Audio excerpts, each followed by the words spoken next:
Greetings, programs. Paul Sun Hyung Lee here in my geeky basement, welcoming you all to the 9th episode of Funboxing Sundays right here in my geeky basement, like I said. Now, for those of you who are new here, welcome, welcome, welcome. Hope you have a good time. Basically, the entire premise is I open a bunch of geeky collectibles, I do a half-assed review, and we geek out and nerd out about it and chat and have a good time. Now, for those of you who haven't already done so, I'm going to get some housekeeping out of the way. If you could please consider subscribing, liking the video, and clicking on that nice little notification bell, you'll know exactly when a new video drops.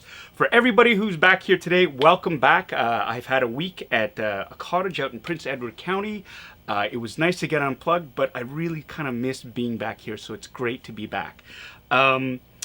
We've got a really great episode planned for you today. Today we have something pretty special. Every week I have something pretty special, but I'm pretty excited about this. We've got an ANOVOS 1-to-1 scale replica recreation of the Mandalorian helmet from Season 1. This is something that I had pre-ordered from ANOVOS like last year. Still hasn't arrived. I actually saw one that was up for sale, up for auction on eBay, and kind of went for it, and I won. So that came a lot faster than the one that I'd actually ordered from ANOVOS. I'm not holding my breath for the ANOVOS one, but if it comes, hey, it'll retain its value in resale, so that's good.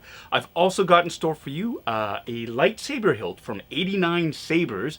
It's a KORBANTH K4V2. That's K4 as in Obi-Wan Kenobi from episode 4, V2, version 2 of this lightsaber hilt.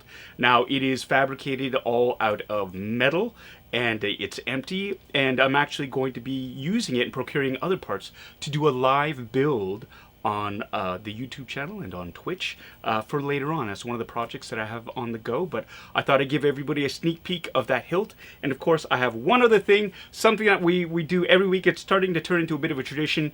I've become a bit of a Hot Toys fanatic, and last week, based on your bids, based on your votes, wow, it's been a long week.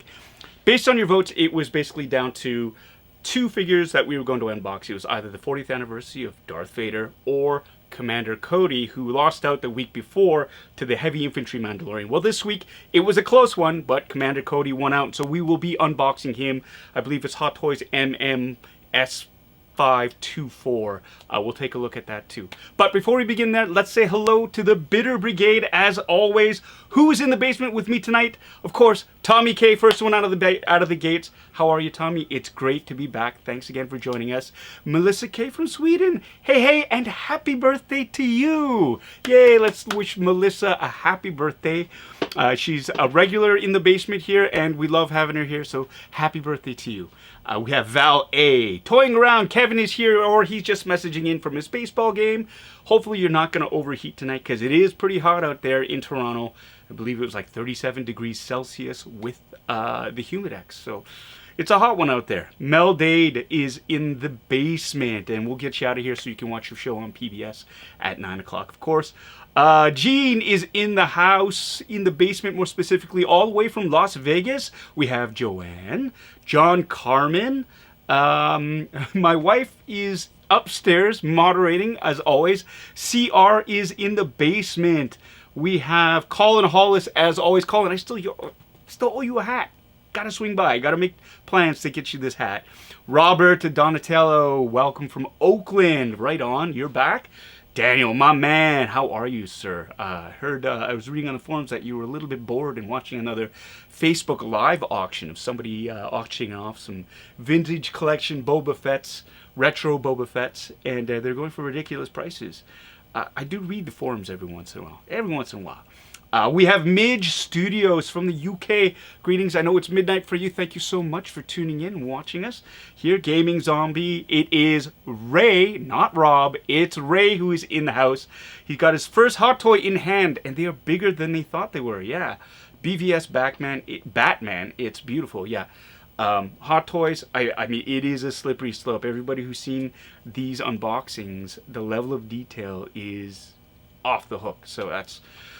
it's easy to imagine just caving in and buying a bunch of them, even though they are very, very spendy. But you totally get your money's worth, and they do retain their sales value. We have Thomas D in the basement. Cheong, hey, buddy. Long time no see. good to have you aboard. We have Christy. Hello, Paul. I have a copy of Jay and Silent Bob print. If I'm still without one, yes, thank you so much. I saw over the interwebs that Jay and Silent Bob. Well, let's back this up a bit. Kevin Smith, who plays Silent Bob in, say, Jay and Silent Bob, who's a director and filmmaker. Obviously, he did the movies Clerks, Chasing Amy, Mallrats. He has, in his movies, there's a restaurant franchise called Moobies, which is in all the movies, basically, and it's a burger joint kind of loosely based on McDonald's. And they actually turned it into a real thing, and they have a pop-up of this restaurant, and this is the second appearance of Moobies in Toronto. Kevin Smith, obviously, he loves Canada, he loves Toronto, huge fan of Degrassi, and a local artist actually did a mashup of Mr. Kim telling off Jay and Silent Bob in an animated form out in front of Kim's Convenience, and that's fantastic. I mean, I'm a huge fan of Kevin Smith's. I actually have the DVD copy of, they had a Jay and Silent Bob animated series for a while, and actually have a DVD copy of that. And to see the animated style of Mr. Kim in that world of Jay and Silent Bob made my heart sing. And somebody very generous, Chris, thank you so much, made a generous offer to get me a numbered print. Sorry, they're limited number. I think there's a run of 100 of them, and he very generously has offered me one, which is great. Kevin Smith's licensing agent actually reached out to me, and they're going to get me a signed copy of it. So that's super cool. And I found out that not only the great news that Kevin Smith has, they're going to be starting to film Clerks 3 very, very soon. He's a fan of Kim's Convenience, which, I mean, that on their nerd-out-o-meter just makes it go off the hook for me. I mean, that's my cup runneth over for that. So I'm pretty stoked to hear that, because I loved the Kevin Smith movies. For me, that was kind of my anthem. Having worked in a convenience store and seeing a movie made out of people who work there, and listening to Kevin's writing, it just really spoke to me, and I loved his movies. So here we go. It's great to hear when somebody that you look up to admires your work. So there we are. There, we have D3V Rum 3TM. That is a mouthful, but what a great name. You finally caught a stream. Hot Toys Fanatic here, right on Rock and Roll. This is really cool. It's always great to get more Hot Toys Fanatics in the basement here. Again, I'm relatively new at this, but it is, like I keep saying, it is a slippery slope. And I have more on the way, and we have more to unbox. I've got weeks worth of stuff to unbox, much to my wife's chagrin, but I love doing it, and I love sharing it with all y'all out there. So let's keep going on that. Scott Sutherland is in the basement. Josh Raby, hello. Bad Wolf Media, hey Mike, how are you? He's tuning in from the mighty Mississippi. We got Four Below Podcast. Hello, fellow Canadians. Right on. And we have Zan in the house. Jinpei05.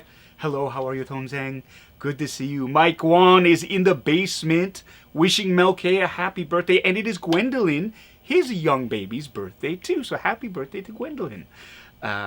We've got, Snack Saloon is tuning in from Texas, and Marshall Pyatt's in the basement. We've got Camilla in the basement. Chris Lorman from Colorado. I was enjoying the Sideshow Con this week. There's a little bit of controversy, though. I was watching some of Justin's collection. He had a live stream with Jetta Patrol, and some really weird stuff was happening with Sideshow, apparently, and Toys Wonderland, which is a website, which is they resell hot toys. There's a bit of controversy there. I'm not going to get into that, but it was kind of it was an interesting predicament. It just reminds you that collecting it's a big business, and you kind of have to watch what you're doing with it, which is, I don't know, it's still relatively new for me as a collector to run into these things, but like everything else, there's the good and there's the bad, and there's all the stuff that's in between. But let's focus on the good stuff and the fun stuff and get to it. Yes, Melissa K, I was actually calling Ray Rob, because his name is Ray, but his handle is Gaming Zombie, and I keep thinking of Rob Zombie and Rob and Ray and all that stuff, and I'm thinking too fast and I'm speaking too fast, so I kept calling him Rob for Rob Zombie instead of Ray. So that's on me. I'm sorry, Ray. Anton Attard is in the basement. All right, your flight finished, so you can watch it. Hey, congratulations, you have a solo flight this Thursday. Hey, fingers crossed for you. You're going to pass with flying colors. A little bit of dad jokes in there. Never hurt, right? We have a lot of Chris Lorman, I've already said. Joe Galaddy's in the basement. Hello, Joe. Welcome back. One of my biggest supporters. Corey Patterson. Hello. We've got Tommy K. What's Tommy saying? Kevin Smith's an even bigger geek than you, Paul. If his collection of toys ever came into contact with yours, a black hole would open and reality would cease to exist. He owns he literally owns a comic book store in New Jersey, or he's partners in it. I think it's called Jay's Silent Stash or something like that. So yeah, no, he's got way more than me. I'll fess up to that. And I do actually have a nice collection, but very meager compared to some other serious collectors. I'm looking at you, Daniel, out there, and the rest of that group. But you know, you do what you want and you collect what you love. So I got what I got. Shut up, Tommy. Take a drink, everyone. If you're doing the drinking drink, told somebody to shut up. Z Team Productions. Sorry, we're in Canada. Z Team Productions. Oh dear, you're recovering from a heart attack. So yes, really. So chilling at home and streaming stuff. Yeah, well, yeah, happy recovery. I hope everything goes well. I'm so sorry to hear you had a heart attack, but good to hear that you're on the mend. So we're all pulling for you there. Hope you get better soon. Here we go. We're gonna keep zooming down. MT Gal 77. Hello from Karen Dave, from fans near Seattle who just got a hockey team. Well, not just got a hockey. You had a hockey team, but just finished the expansion draft. The Seattle Kraken. Can't wait to see them play next year. Love the logo. Love it. Love the well, I didn't really love that entire draft process, but it made it interesting for hockey after a while. And Christy, Jane Silent Bob's Secret Stash in Red Bank, New Jersey. There you go. Thank you for confirming that. RMD Collective is in the basement. You stopped me out of stream because you're on vacation in Vegas. We'll check back the stream once you get back home. Absolutely. I think we're going to have a fun time. We have Amon Ramzan from the UK. Just started watching the show. Right on. I'm glad you're finding it relatable. Brian Schoenfeld is in the basement. Diane Park. Hey, right back to you. And, yeah, Veronica Choi is in the house. She's asking if there are any mystery unboxings this week. I thought about it, and if we have time, I could run back and grab it really, really quick, but that's if people want it. And Bitter Troll, hello, right back at you, human. Now, let's get to it. Again, I'm excited. I was away at the cottage, and of course, this item came up on sale for auction on eBay just last week, or a week and a half ago. This and another item, actually, and I bid on them both, and I actually won them both. And of course, like an idiot, one of my biggest fears was, am I going to be at the cottage when all this stuff gets delivered? Because, yeah, ANOVOS helmets, they can be pretty expensive, and especially in the aftermarket, because ANOVOS, let's face it, they've got great product, but a really, really crappy distribution process. We don't know if they're going to be producing any more of these helmets. I mean, that's why I bought this, because yes, I have an order in for ANOVOS. Yes, I'm hoping that they'll come through like they did for me with the Darth Vader helmet. But with things being the way they are, I wasn't really holding my breath. I wanted this helmet initially. I saw it up for auction. I bid on it, and I won it. Of course, I'm talking about this beautiful thing right here. It is the 1:1 scale replica. It's all fiberglass. It is of the Mandalorian's helmet from season 1. Right here. It's solid. It's got the plush padding on the inside. It came with a padded set here for helmet pads that you could use to adjust. There you go, to adjust padding on it, to adjust the fit, and the paint scheme on it. Like they switched production. ANOVOS did from they were being produced in China overseas, and then what happened was they shifted production from China to the States in Texas, and the result of that was they said that, you know, instead of being mass produced, they were all sort of handcrafted, and so that all the weathering or all the detailing on the helmet would differ from helmet to helmet. So you've got something very unique. That is something that they were touting, and so just having looked at it right now, I've seen a bunch of reviews for this online. Some people are really happy with the weathering, other people are not. Some people are complaining that the actual look of the helmet is much darker than it should be, and some people are not. So again, it's all in the eye of the beholder. There's the arguments online always. Was it the lighting that affected the color of the helmet? Is it the actual helmeting, the painting process? What is it that makes a helmet look the color that it looks? Well, we won't get too deep into that, but what we will do is a deep dive, because for those of eagle-eyed viewers or loyal viewers from before in the Bitter Brigade, what they did was they saw me unbox the Black Series version of the Mandalorian helmet right here. This, again, was from Hasbro. Significantly less than the ANOVOS version, but it's made out of plastic. It is a role-playing toy. It's meant for, you know, for kids, basically. The inside, the detail on the inside is great. It has a powered up, it's got an optional light source that you can swap out, so you can actually have the Mandalorian's, excuse me, portable torch with it. And yeah, this is something for, I mean, if you want it for display purposes, I mean, you can see it's not too bad. So we're going to do a comparison of these two side by side. But before we do that, we've got a super chat from Mike Wan.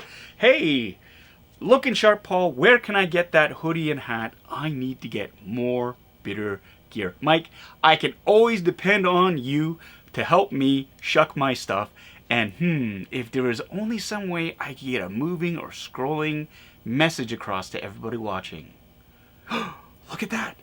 Get your official Bitter merch now at bitterasiandude.com/merch. That's right. It's a shameless plug, but I love this stuff. The Represent hats, they're the newest items. They're on the website, along with the Bitter hats, and I believe the knitted caps or the toques or the beanies are still there. The hoodies have gone the way of the dodo. We've stopped production on those, so those of you who are able to snag one, you are wearing a collectible edition. For those of you who couldn't get a hand on one, fear not, we've got other really cool things in the works for you. So again, you can get this merch. You can look for it on bitterasiandude.com/merch. Thank you so much, Mike, for that wonderful super chat. It's very kind of meta, because you're paying a super chat for me to pimp my wares. So I should actually be paying you for that. So we'll talk about that later on. Okay, Mike, thank you so much for that wonderful, wonderful shout out. We're gonna let's see. I'm just going through some of these comments here. Rooster73, don't worry, you didn't miss too much. Just a lot of hellos. Again, we're reviewing. I got this ANOVOS Mandalorian helmet that I won on auction via eBay. Paid a little bit more for it than I did for ANOVOS through ANOVOS, but hey, I've got this in hand now, and ANOVOS hasn't sent me there. So the one that I ordered from them. But we're going to be comparing that to this, and I've got an overhead shot right here. So this is the Black Series. This is the ANOVOS right here. Right off the bat, you want to look at the actual shape and size. Very, very similar. The pulls on the Black Series, the little details are a little bit sharper. Now that's probably because it was manufactured off of a mold that was very with crisp lines. I mean, it's for making toys and whatnot. And the ANOVOS actually has more of an individual handcrafted sort of punchy look to it, if that makes any sense. Now you've got some little details here. I'm going to zoom in a little bit on the ears, so you can see right here there's a canal right there, as opposed to the ANOVOS, which is just the one piece. Looking up closely, the ANOVOS, while the paint application is great, it's got a nice sheen to it. Looking and comparing it to the ANOVOS, you can see first of all the detailing on the weathering here is it's not a pristine version of the helmet, let's say. And not only that, you can see there's an overcoat, and the undercoat of the paint is there. So I believe the actual application of paint was they use Alumaster. I don't know if I'm pronouncing it correctly, but to give it that metallic sheen, and then they covered it over with the top coat. And so this gives it more of a hammered metallic look, and this, it just looks like, now compared side by side, looks like painted plastic. And you can, it's not until you look at it side by side, and here you can see the reflection of my hand, where it's more of a dull, it's very shiny, very reflective here, but here it's more of a mirrored finish, right? And that's the top coating right there. It's more of a mirrored look at that. And then if we do this, there we go. Now, so here we go. Side by side, like the visor, it looks like the visor on the Black Series, especially that T-bit right here, it's a little bit, it's wider, a little bit wider. The paint application here, so this is a cool thing here. Now for the ANOVOS, you've got the shiny top coating here, but there's no top coat here. It's actually matte, or it's been left purposefully untreated, and you can see the difference here between the two. So this has got the top coating, this bit has the top coating, and this does not. So it's got a very flat matte look to it, which is quite interesting, gives it an interesting effect. Let's look at the ears right here. We'll do the side-by-side comparison. And yeah, again, very, very similar. The ANOVOS, though, it looks like it's just... The ANOVOS looks more handmade. This one looks like it was designed on CAD and printed out precisely and made sharp, crisp sort of molds out of. Whereas this one looks like it was made from scratch. It was more of a scratch build. As well, it's an interesting thing, I think, although the shapes are very, very similar, to me, the Black Series seems just a little bit bigger than the ANOVOS. The ANOVOS looks just a titch smaller. In there, so if I was to do that like that, so I line up the helmet tops to there, yeah, the back end of the Black Series helmet actually sits lower, and I'm talking about this bit right here, bit back down here, looks a little bit shorter than the ANOVOS, than the Black Series one. So that's very, very interesting there. Okay, what do we got here? Bad Wolf Media is saying, just to be clear, you have a cottage for getaways, which sounds a whole lot like a whole lot of additional space that could be filled with toys and collectibles. Sorry for suggesting that. Funny enough, no, actually, it's not our cottage. It's actually a friend of a friend. So we borrow the cottage. Well, they rent it out to us. And it's beautiful. And you're right. It is a lot of space, but it's not ours, so I cannot bring any of my collectibles to store out there. Although, I'm pretty sure they wouldn't say no if I did ask. They have so much space. And my stuff's pretty cool. Here we go. I'm going to get rid of this shameless plug right now. Goodbye. Let me see. Brian's asking, in my opinion, would you say ANOVOS is the most accurate helmet? I can't say that for sure. I know they've based, what they did was they took, ANOVOS prides themselves on getting 3D scans of screen used props to do the recreation. So for the helmets, that's what they said that they've done. I hear EFX though has a really good helmet. And for what I'm hearing about EFX helmets, and they're another maker of fabricator of helmets, theirs are actually a little bit closer to the screen used ones in terms of paint application. And dimensions, but depending on which camp you're on, I haven't gotten an EFX one. I can't do a side-by-side comparison, and I'm not hugely into screen accuracy as some people are, and so I haven't gone into the minutia of that. But I'd have to really brush up and do my due diligence on that to answer that question properly. However, I do know that a Mandalorian Season 2 helmet was just put up on pre-sale on Sideshow Collectibles. I watched the con and... Sorry, Anna. I put in a pre-order for it because I've never owned an EFX helmet before, and I got to see what it's about. I've seen a couple at cons, been really impressed with it, but I've never owned one, so this was a prime opportunity to do that and do a review on this channel for all y'all. So the Bitter Brigade demands it. The Bitter Brigade gets what they want. Let's see. Ray is saying, honestly, you like the cheaper one more. You know, there's nothing wrong with the Black Series, and the price is right, and it looks great. And it's one of these things where this is now, because they're starting to become a little bit more scarce, it's starting to become a collectible, to be honest. Now, if the boy 2.0 plays with this one and drops it and cracks it, I won't be nearly as upset as if he plays with this one, drops it, and cracks it. If you know what I mean. And that's the price differential for it. This is fiberglass. It's much heavier. If you're going to be cosplaying with it, your neck is going to feel it, as opposed to the Black Series one. But in my opinion, my humble opinion, the ANOVOS helmet is just a bit more accurate in terms of the look and the paint application than the Black Series one. But again, it's for whatever you want to use it for. Oh, I totally forgot about the back of the helmet here. We've got this. Here we go. I'm going to do that. It's like the scales or the back section here. Boom, boom, boom. And again, you see this, you can really see the difference between the two. These, there's no gap in between these.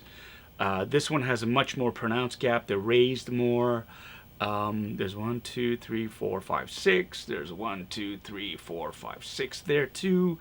The dimensions, this is just a little bit wider. This is just a little bit more narrow. And again, because ANOVOS had access to these screen-used helmets, you gotta believe that this one's a little bit more screen accurate, because that's what they're priding themselves on, right there. So there you go. Here, let's just switch this back to here. I'm just going through. John saying, I like that weathering look. Both are really nice. You could mod the Black Series one to get more metal look with weathering, and it would be a fun project. Absolutely, you could absolutely do that. And I know a lot of people on Facebook who have been doing that. And it's a great, like, really low stakes way of working on skills and you know, having fun doing it and coming up with a really, really cool project. I know some people who are some really great artisans who've been repainting ANOVOS helmets, so they've got more of an accurate paint color. For example, the Short Trooper helmet back there, there's a guy in the UK, Mr. Paul's Short Trooper, I believe, and he specializes in getting totally screen accurate armor produced, and he does a number of different not only soft goods, but like armor bits, buckles, straps, and helmet repaints for the Short Trooper. So if people really want that uber accurate, screen accurate Short Trooper armor for either the 501st or for regular cosplay, he has it available. And I've actually seen him take the ANOVOS helmet. He's skilled enough, and he'll strip it down and he'll repaint it so that it is truly screen accurate. So that's pretty cool. What's going on here? Ray saying, everybody with their own YouTube channel should add Bitter to their name for a week or two to help promote Paul's channel. Mine would be Bitter Gaming Zombie, LOL. Thanks, Ray. That's a great idea. One thing that I'm super proud of is the fact that this channel is growing in leaps and bounds, and I had no idea it would be doing that. And so a huge shout out for everybody out there who have subscribed. Thank you so much. And I just realized we're going to be offering up something really cool for the Bitter Brigade. We're going to be doing, I talked about it a little bit last week, we're inching closer to it this week. We're inching towards a membership, and for a nominal fee, members will have access to a lot of really cool members only stuff, exclusive live streams, advanced access to videos, special videos for the members, and of course badges, stickers, and emojis for everybody. So hopefully you'll get really good value for it. Check it out when it launches soon. There will be an announcement. Please consider not only subscribing but becoming a member and seeing what extra perks you can get as a member of the Bitter Brigade. And of course, my heartfelt thank you for everybody that I'm going to get away from that now. Self-promotion is not my strong suit, and I always feel a little bit weird when I do that, but I love this. I love doing this YouTube thing. I have a lot of fun doing it, and you know, with the super chats and everything, it all goes back to the channel. And I never thought that I would find something so fun to do out of this stupid pandemic. And that's the one positive, the only positive that I can take from that is discovering this and discovering the great people of the internet who are fans of me and my channel. So thank you so much. Yeah, Linda's asking, why is one bigger than the other? Linda, one is more screen accurate, so I'm assuming that it is more proportional to the one that they used. The other one, the Black Series one, is designed for playing with, so it's got to fit a wider variety of head sizes, like my gigantic melon, and so they probably made it bigger just for that. So that's the only thing. It's subtle though. I mean, if you look at it at a glance, they don't look completely different. They look very, very similar. Amy O's in the basement. Hey, from Burlington, Ontario. Thanks for watching. Thanks for joining. Glad you could finally make it. And thank you so much for the kind words. Daniel saying, I think I like the ANOVOS better, but as someone with a giant head, I'd have to get the BS one, the Black Series one, if I wanted to wear it. You know, I've got a gigantic head. And the first thing my wife said to me, Daniel, was, put it on your big fat head to see if it fits, because she thought it would just totally get stuck. But here we go. It fits. It's comfy. There's lots of room. I can put the padding in there to make it fit better, but like right off the bat, it's there. I would do the rest of the video on this, but I can. It's also really loud when I talk in there. It echoes throughout. So, but there's plenty of room, Daniel. I'm telling you, there's plenty of room. And I've noticed that, with the exception of actually the Shore Trooper helmet and the ACT-AT, which is basically the same helmet just with a repaint, they're pretty spacious. The only thing is, if you don't have the padding right, the visor can push on your nose a little bit. So there is that I would make you aware of. Anton saying, I keep entering a Sideshow sweepstakes, always trying to hope I can win it, but I haven't been that lucky yet. It's a lottery. You do what you can, and if you don't enter, you don't win, right? So you never know. I'll keep my fingers crossed for you, though, my friend. Midge Studios. Since rumors of Mando Season 3 being in production, I really hope to see some more Captain Carson in it. Thank you so much. Me too. Me too, my friend. Oh, Z Team Productions. I wish I could actually wear the Black Series Mandalorian helmet, but it won't fit. That's really odd. I think this one fits. Yeah, you know what? Wow, this fits, but it was a tight fit. Now the Black Series, it's got this headband thing in there, and you can adjust it. But I have to say, even though the ANOVOS is smaller, there was more room on the inside. Now, I guess if I remove the inner straps of this and put just regular padding in it, there would be more space. But that's actually quite surprising that even though the Black Series helmet is bigger, it feels tighter. It's not like the TARDIS. It's not bigger on the inside. Here we go.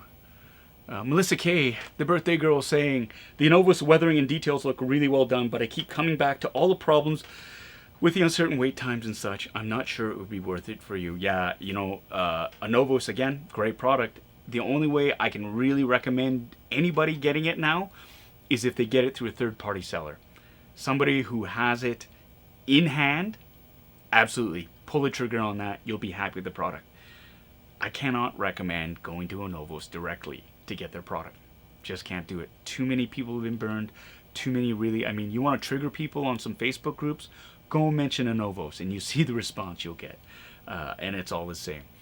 David Smith, you're currently chroming your Black Series Mando figure with Maltao Chrome. Okay. Let us know how it goes. Let me know how that goes. That's interesting. Yeah, the chroming of the...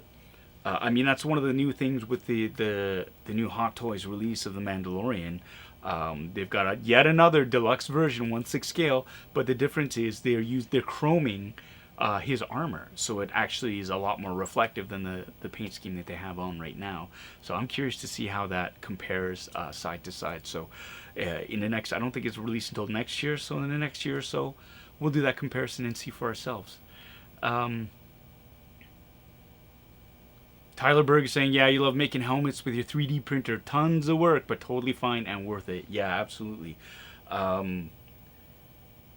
the 3D printing, I think, has revolutionized prop building and helmet making. Absolutely. Especially there's a great number of STL files that are out there for free. STL files, for everybody who doesn't know, those are the actual, it's the breakdown, the programming that tells your printer how to print the design for a helmet. And there's some great artisans out there who are very generously donating the STLs, doing all the hard work, designing these buckets, putting them out there, and having people who are at home print them out themselves. And I think that is fantastic, and I love. I think that is the truest spirit of prop building and making in that sense, where you're designing something that is shared, because you're going to be asked a million times for it. And there are those, I'm not going to discount anybody who, if you've put in the effort and the time to make these STLs and people just want them, if you want to sell them, that's totally fine too. And I think that's your right. And yeah, there's some really great files out there that you can only get if you pay for them. And if you really want them, I think you should be willing to pay a premium for them. With the STL files, though, they can run anywhere from, I've seen them from $5, well, for free, to $5 to like $75 for some STL files. But it all depends on how much work the designer or the maker has put into it. So I think that's fair game. But I do love it when the STLs are out there in the market for free, because I think it is a great sort of equalizer, because not everyone can afford to go out and gamble money on ordering an ANOVOS helmet. So there you go. Kenny C3, how are you, my friend? How are you? You're just checking in while on vacation in the Poconos. All right. Well, thanks so much for taking time out on your vacation to tune in to my humble little channel. That's fantastic. What? What are you saying, Ray? My head is smooth? Yeah, I got no hair. Are you talking about the smooth skin? Good healthy living, my friend. Good healthy living. I only play old on TV. I'm not really that old. Here we go. Oh, Colic is asking, does the Black Series have less internal echo? Would it be a big consideration? Yeah, there is less. For whatever reason, I'm going to verify that now. Yeah, it feels, it's just, I don't know what it is. There's less. It isn't as loud with the Black Series helmet on as the ANOVOS. The ANOVOS feels like a big echo chamber. And I don't know why that is. I think maybe the internal shape of it is bouncing my voice back, but it's just, I can really hear it bounce back towards my ears. So, and I got a loud voice too. Just ask my kids. Here we go.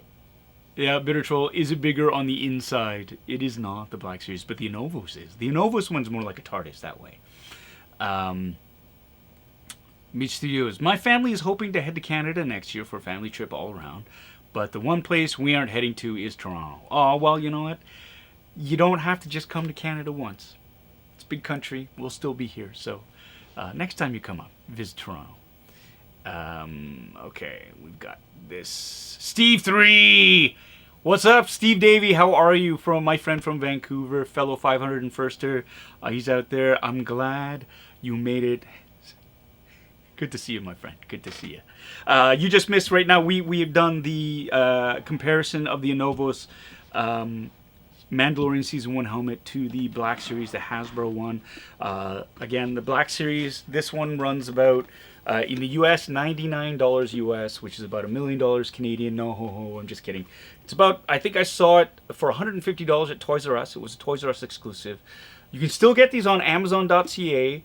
Canada for, I think it was $165. In true fashion, I had ordered these, two of these. Shut up, Kevin. But I was able to cancel the Amazon one because I got the Toys R Us version much quicker. This ANOVOS helmet, well, let's just say this one on the ANOVOS site was about $650 US. Which, if you do the math, is about $800 Canadian, I believe. I got this on eBay for a little bit more than that. But you know, I am a helmet collector, I am a helmet reviewer, I am a helmet unboxer, and this has served us well. And I think everybody, I think you enjoyed this. I'm glad to have this in my collection. It's kind of like having that itch you want to scratch. I got it. I'm very happy with it. If I ever want to do a Mando cosplay, I've got my base, the helmet to start off on right there. Oh, another thing about the ANOVOS helmets, you know, if anybody's collected them, a bunch of the older ones that I have came in a big box, branded ANOVOS, the shipper box. The inside was another actual helmet box, like a packaging box, all black, very sleek, glossy material, with a picture of the helmet or whatever it was on the inside. And you open it up, and there'd be like these big styrofoam cutouts where it was molded to keep the helmet in place. And it was just, oh, you're like, oh, okay, this is where the money went into. This helmet is totally protected. They've switched the practices to cut corners, and maybe it's a little bit more environmentally friendly. Let's give them the benefit of the doubt, but knowing ANOVOS, they probably did save money.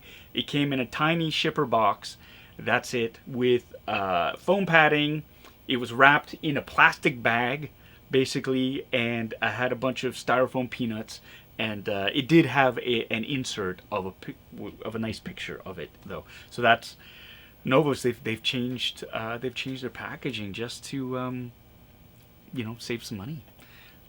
Super chat from Tommy. Tommy says, "This is for a tiny drop in the bucket." Thank you so much for your generosity, Tommy. It has not gone unnoticed or unappreciated.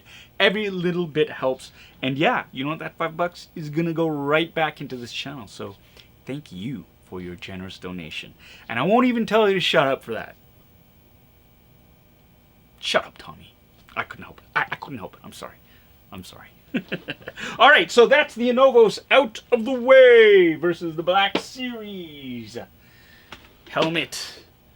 Up next, I know it was a contentious vote, but a lot of people, it was, you know, it was really trending towards Commander Cody, and then I brought out the 40th anniversary of Darth Vader Hot Toys, and then the vote skewed that way, and it was neck and neck for a while, but in the end, it was Commander Cody who won out. So we are going to be unboxing this bad boy right here. Of course, I'm referring to the Hot Toys 1/6 scale version MMS524, Commander Cody from the Clone Wars, and as played by Tamira Morrison. And that is not a picture of him. That's an actual picture of the sculpt. And that's just to show you the level of detail we got going here. So we are here. This is he. Again, this is something that is not being produced anymore. I got this from somebody else via eBay. Another auction that I won. And I keep saying this, but these figures retain their value. It came in a shipper box. There's slight, and I just noticed this, and I'm trying not to let it bug me. There's a little bit of crease damage here.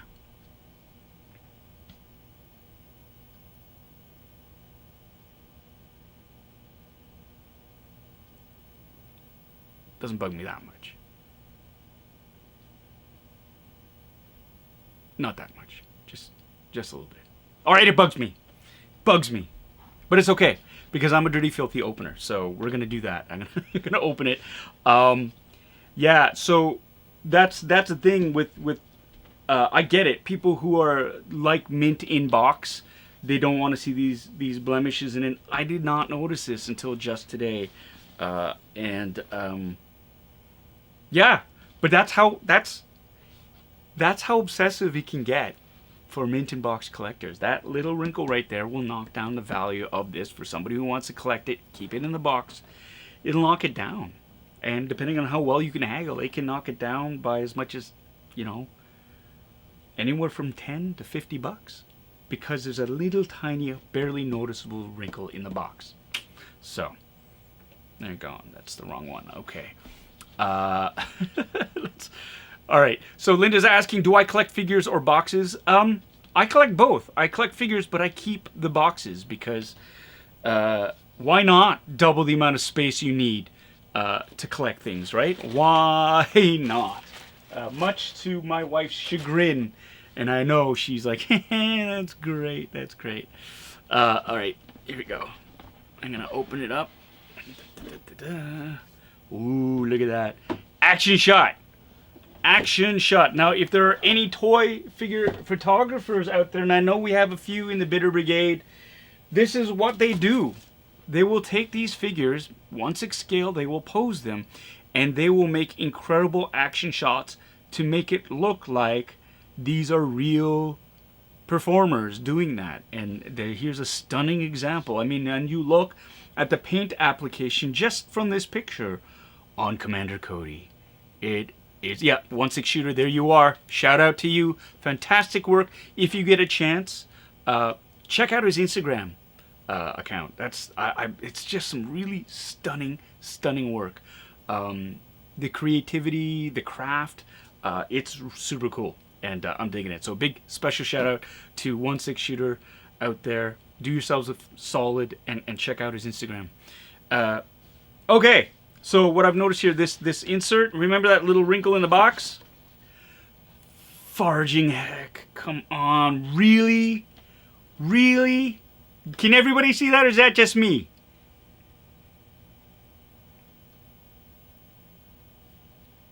If I had known.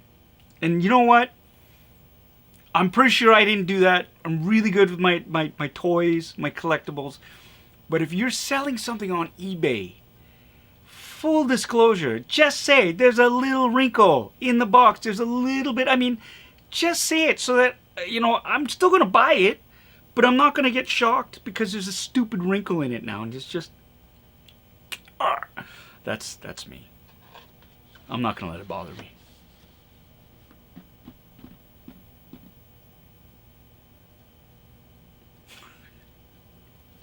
All right, here we go. Let's open this thing up.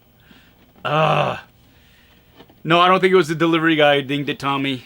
I think it was like this. It actually came really well packaged in another shipper box with bubble wrap around it. So this was there when it got sent to me. Now I'm going to remove this insert, and ooh, here we are. There he is, our buddy, Commander Cody. Oh, it looks, he's got his little face right there.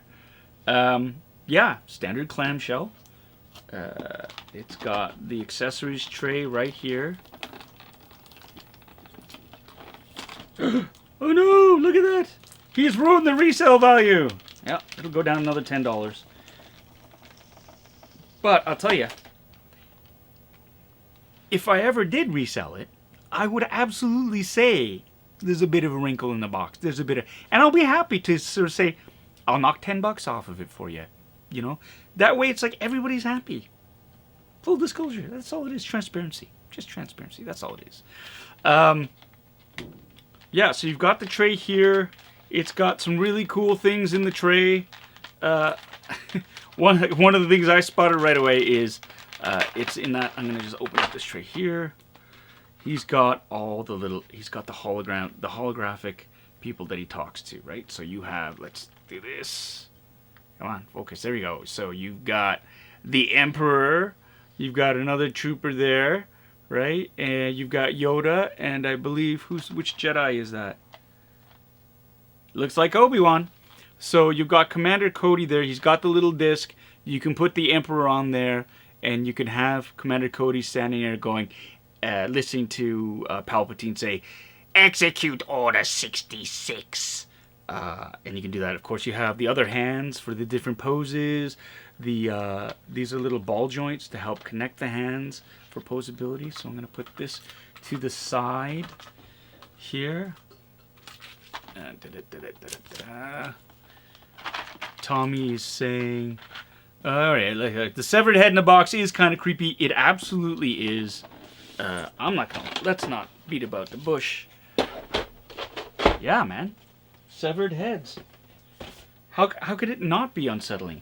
And again, we've got the instruction manuals. I love taped to the underside of the clamshell there, so you can know how to properly accessorize your clone trooper figure, your exclusive clone trooper figure. I'm going to remove the plastic outer shell. What I love here too, little bits of foam right there to protect items from being scratched while in transit. Right. And yeah. Oh yeah. Why wouldn't you be freaked out? There's just a little head in a plastic bag. Let's just. Ow. So here's the sculpt. Look at that. Look at that. That's creepy. It's so lifelike. It's creepy. Like, and then he's got the little, right? But the paint application, the shading, the skin tone.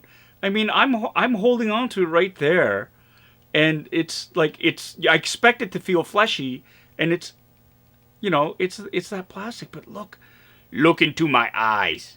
Look at me. I'm Commander Cody. I'm going to betray Obi-Wan Kenobi because Order 66 tells me so. Because good soldiers follow orders, right?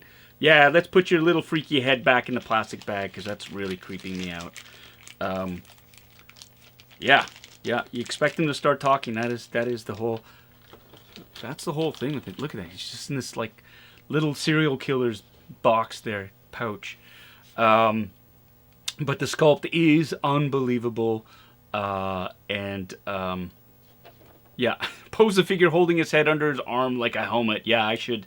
That's creepy. Oh, and yeah, Tommy. Yeah, my thumb. It's actually healing. It actually feels a lot better than it looks. I don't feel it at all. But that's just for everybody who's asking. The neighbor's dog bit my hand as I was offering it a treat. It was getting snappy and yeah, he'd never done it before. It was like super like, oh my god, a treat, and bit me. So it's cool though. It didn't break the skin, though it felt like it did. But anyways, my thumb is fine. It's all good. It just looks like crap. All right, getting back to this, we have Commander Cody. You've got his fantastic rifle. I think it's a DC. One of you nerds out there, tell me what kind of figure this, what kind of weapon this is. It's a DC something, 17? No, DC something. Somebody, one nerd, Steve 3. I'm looking at you, talking to you. Yeah. Okay, what? Filberto Hinjosa is asking what kind of dog. It was a. I think it's a golden doodle. It looked like a doodle. Doodle. I can see your doodle. Shut up, Flanders. Oh, look at that. And here's the other one. I think this is the DC. This is the DC-15. Is this the DC-15? I'm not sure. It's been phased out, but look at how cool that is. The stock folds open. I mean, it should. I mean, if it were really baller, it would go all the way to the end and open up. Just like the E11 blasters did, but that's cool, right? And of course, you have the pistols. Nerds again. What the 11s? DC 11s for the pistols? I think. I can't remember. But that's like again. Let's look at this. Come on, focus. There we go. Like, so pretty. Right? It's detailed. Pew, pew, pew, pew, pew, pew, pew. I'm a Star Wars. Yeah, Gary Lau, you're right. Hot Toys are apparently making the Bad Batch figures in this realistic style. I don't know how I feel about that. I mean, there's supposed to be variants of... I mean, it's all Tamura Morrison, right? Like, it's all based on him. But it's like seeing the animated Obi-Wan Kenobi and Anakin Skywalker from Clone Wars, seeing them sort of blended into real-world figures by Black Series, doesn't quite translate. And I know why they want to do it, and it's a great job, but it doesn't look like them. It doesn't. I'm fine with the animated figures looking like the animated versions, and I think Sideshow, they're releasing that, and I'm looking forward to that series. So it's interesting that they want to give it that real world look. But for me, I don't need it. I'd love to see the Bad Batch as just the animated version of it too in their armor. I think that would look super cool too. Here we go. We're gonna go. 17 was the pistol. Okay, so DC 17 was the pistols. Thank you, Nerd Brigade, for answering that question for me. It's hard to keep track of that. It's hard to keep track of a lot of that. So thanks, I appreciate that. So here he is, Commander Cody. He's got the plastic wrap on his arms. He's got, look at that. They've actually put, let's focus in on this. Come on. Is it, come on, focus. Focus, damn it. They've got foam. This is foam padding. But maybe it's the face. That's how realistic it is. The face is screwing up the autofocus on this. Go slower. Slower. So what'd you do? I watched an idiot try to get something to autofocus on his camera for 15 minutes. Yeah, and so the head, obviously, the helmet doesn't just come off. They do have, it's interchangeable, but you'll notice one of the things is, oh, that's good. They actually have it. I heard one of the difficult things about creating these figures, especially with removable helmets, was the fact that the helmets, if they were to create this, and then I know Hasbro was talking about this, with the helmet sort of fitting on an actual headpiece, the helmets would actually have to be a little bit too big, and it looked completely out of proportion. And so if they tried to make the body bigger to compensate for that, when you took the helmet off, the head looked super small. So they were trying to get that, those proportions right. So one way to just sort of get around it completely is just to pop off the helmet and to put the head on separately. So that's what they have there. Here we go. I'm just sort of get this. Here we go. I'm gonna pull off his plastic sleeves, and again, this foam here. Oh, now it's focusing. This foam here is to keep the model from getting damaged in transit. So you have pieces that rub together here, right? And they're points of contact where they want it to be. And again with the knees, same thing. They don't want to get rid of the wear and tear. So as this is not going up for sale ever again, and this is mine, all mine, I'm pulling it out. Hot Toys. Look at it. Okay. I'm not just staring at his butt, but. He said butt.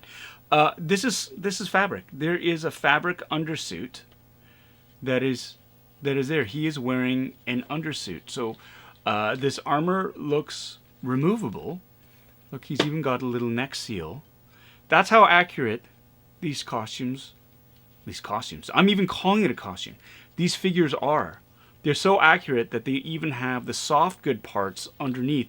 And that's one of the reasons why a lot of cosplayers and members of the 501st, when they were initially creating these costumes for the CRL, the Costume Reference Library, they used Hot Toys as a reference because they couldn't get clean screen grabs.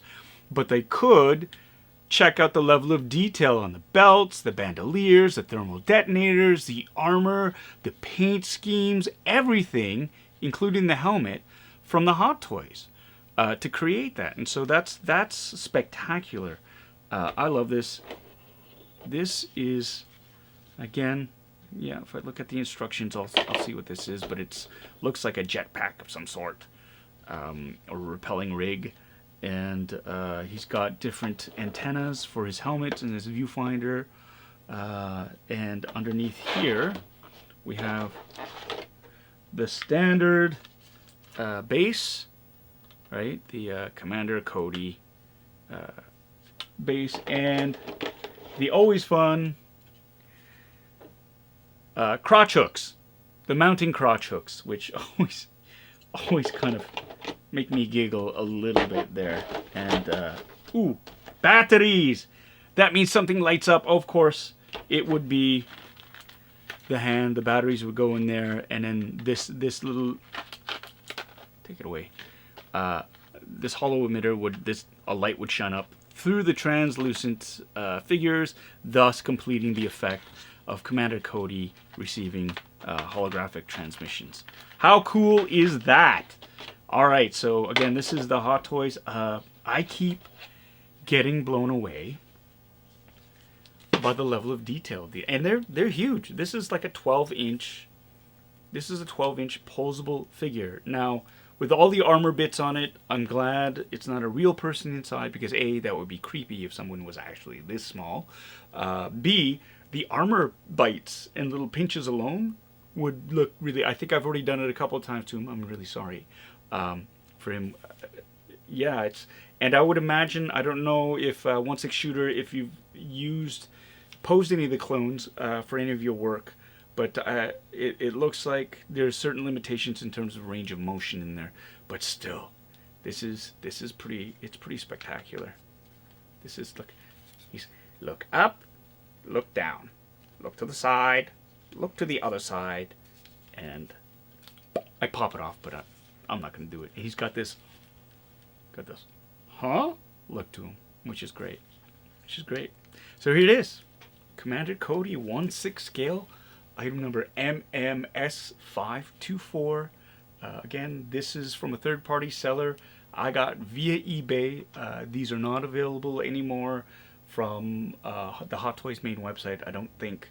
But check out other websites, other third-party retail sellers for this.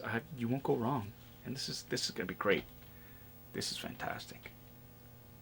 Super cool. Super cool. Let me see. Here we go. Bitter Troll asks, is this a doll or an action figure? I can see why someone would want to call it a doll, and I think technically speaking, yeah, you could call it a doll.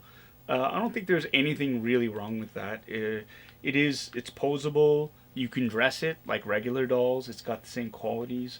You know, I think there shouldn't have to be like a negative connotation to the word doll anymore. I think we've evolved beyond that. So I'm fine with calling this a doll because it's super cool. It's a doll slash action figure slash posable collectible that I like, and I'm comfortable enough in my own geekiness to call it whatever floats your boat. I'm happy. Does it bring me joy? Hell yeah! So you can call it whatever you want. I like this. Lucas Sab is saying, hey, I finally got to watch live instead of watching recorded videos. It's fun. Like, I have a lot of fun on the live streams, just interacting with the chats right now. I have a great time doing that. Do people, like, I know some people have to watch the restreams just because it's, you know, if you're in a different time zone, if you're busy, you don't have an opportunity to watch it live in person. But does it really make that big a difference? Like, are you losing a ton of value if you're watching this recorded afterwards? Let me know in the comment section and how you feel about that. And what is it? Is it the fact that there is that instantaneous sort of not reaction, instantaneous, but like the feedback that you can get via chat that makes this extra special? Let me know in the comment section. Hold on a second. Who's there? I saw somebody up there. Hip Optimus Prime is in the house. More specifically, the basement. Hip Optimus Prime. Hello, my friend. I wanted to say thank you so much for trying to help me out. A few nights ago, last week, I was trying to stream, trying out a stream on my Twitch channel, and I was having a really, really hard time. And I was getting super frustrated, and Hip Optimus very generously and very patiently worked with me to try to resolve some of these issues. I just wanted you to know I really appreciated that. And what happened was that DCH thing that we turned on really boned me. That was supposed to be off, and what happened was it cut the feed to everything, and I could not get a signal through my monitor so it took me 45 minutes to figure out. I actually had to unplug a bunch of things, directly plug in, and it's a snake's nest, like it's a rat's nest of cabling back here. Plug it in directly into a monitor, do a safety reboot, switch it off, and then plug everything back in. So by the time I came back on again live, it was a good like hour and a bit later, and I was done. I was like, you know what? I'm mad, I'm tired, and I didn't get a chance to sort of communicate with you to say this is why. So I didn't punk out and just sort of go, I'm just going to bed. I was literally pulling out what remained of my hair to try to solve that. So I wanted to say thank you so much. I really, really appreciated your help. I'm gonna try it again someday. Just not anytime soon. But for those of you who followed me on Twitch and are watching it now, thank you so much for the follow. There's going to be content. It's not just... I'm kind of stuck in my own head thinking that, I've got to play video games on my Twitch channel. And I don't. There are a lot of great Twitch channels that do builds. And so I have... hopefully coming up, what I want to do is I've got a couple of metal blaster builds. And of course, a lightsaber build that I want to do, not from scratch, but I want to procure all the different parts and try to do a build on my Twitch stream. So that, and of course, it'll run with YouTube as well. But I want to build those audiences too. But yeah, that's something else I can do. Is I can actually do a build on that stream. Again, so thanks so much. This was the Hot Toys 1/6 scale Commander Cody figure, and it was super dope. Loved it. Okay, and now everybody's been patiently waiting. I appreciate that. Like I was saying before, how's that for a segue? I've got this. I ordered this. I'm gonna zoom in a little bit more on this. I ordered this through KORBANTH. They are a lightsaber. They're a lightsaber site, basically. What you can do is you can order either completely finished lightsabers from them, completely assembled and ready to rock and roll, or if you wanted to, you can build your own. And so I thought, hey, I haven't been super frustrated in a while. Why don't I try to build my own? I've got a number of lightsabers, as you can tell. I've got like 13 Black Series Force FX lightsabers. They're fantastic. I really like it. I've got a custom built one from ANOVOS. He's a Canadian company out in the East Coast. Got me and built me a Luke Skywalker Return of the Jedi version. And this is very much like what we have here. And I'll just zoom in. 89SABERS. So this is from KORBANTH. Now, 89SABERS is actually the fabricator. They designed this lightsaber. They built it, and KORBANTH actually distributes it. This is what I found out, because I was trying desperately to find out how to get the internals for this lightsaber. So, 89SABERS is I'm pretty sure this is right. They are the fabricators, and KORBANTH, which is a highly recommended and legit site for procuring lightsaber parts and internals and hilts and blades and LEDs and soundboards and speakers. If you want to build your own lightsaber, they've got a really good review from the community. And yeah, so I ordered from them. I'm gonna shut up now. I'm just gonna open this sucker up. So here it is. There. This is the Obi-Wan Kenobi version 2. So that's the title for this one is the actual nomenclature for this is the 89SABERS of the KORBANTH K4V2. K4 as in episode 4, V2 version 2. This is the second version of this lightsaber that 89SABERS has created. And yeah, I'm Obi-Wan Kenobi is my favorite Jedi of all time.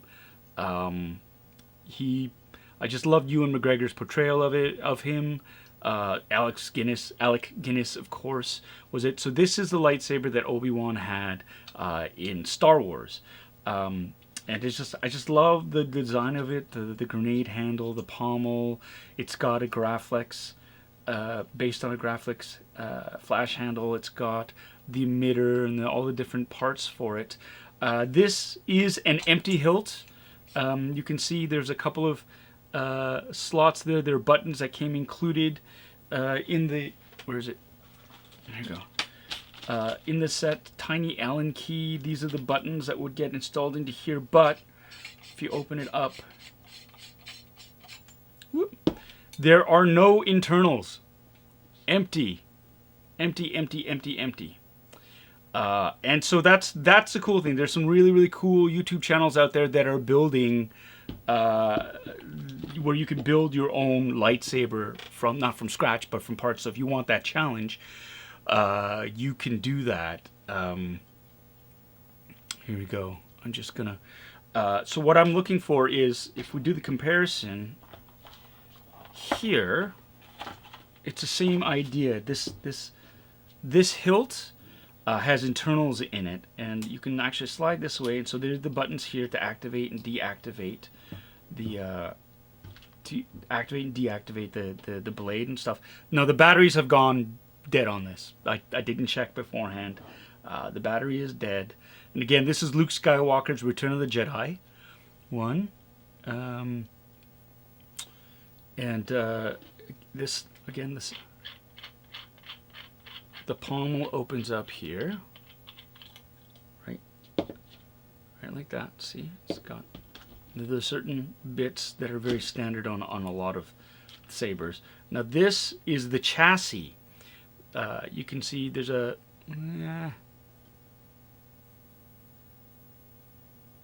there's a speaker. It's not in focus. Okay, come on, focus. There's a speaker here. This chassis actually slides in and out. Oops, there you go. So the buttons are out, so now it should slide out. Oh, there you go. I'll do this.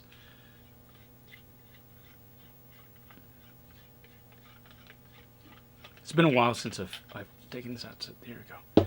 So this is the chassis that's inside the saber, and it's secured and mounted in there. There's an Allen key hole there.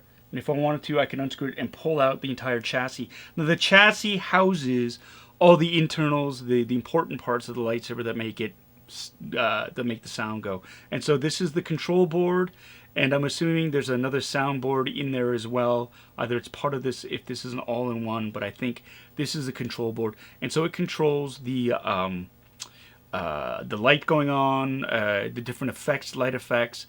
The actual, like when you go around, it's got the gyroscope in it to send a signal to the soundboard to hook it up so that you get the classic lightsaber sounds.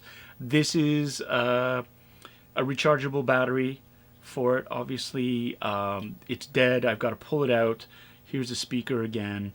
But that's basically what it is. And so the emitter, there's a light emitter there. There's another pixel board. There's a light emitter here, and then the blade gets placed onto here, and it's screwed in through there, fixed through there. Now the blade I have is not NeoPixel. NeoPixel, those are the blades that basically what happens is when you activate the blade, it sets off a string of LED lights, so you get that whole ramping up and ramping down effect like you do with some of these other Force FX lightsabers, like here, this is my Force FX Obi-Wan Kenobi. The batteries are kind of on this one, so you might not be able to see it as well. So basically what it is it ramps up and ramps down. I could turn off the lights. Why don't I try to turn off the lights? Let's see if this helps. Probably won't. Not like the other, not like the Leo one, but maybe this. It's a little bit better. A little bit better. I gotta turn off both lights. Both lights.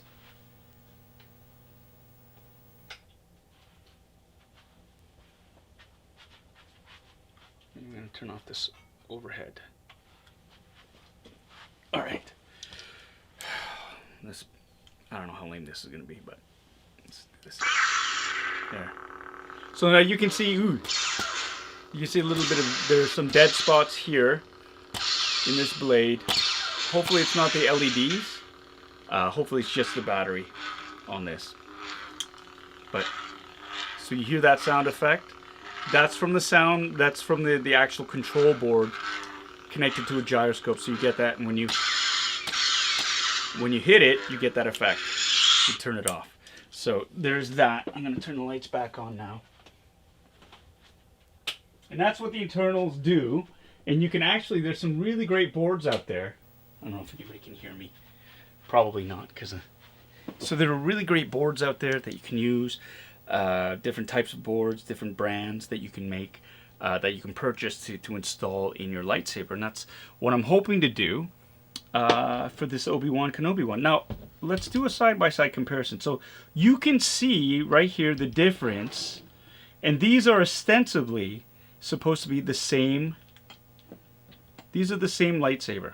It's supposed to be the same. So you can see the big difference here in terms of accuracy.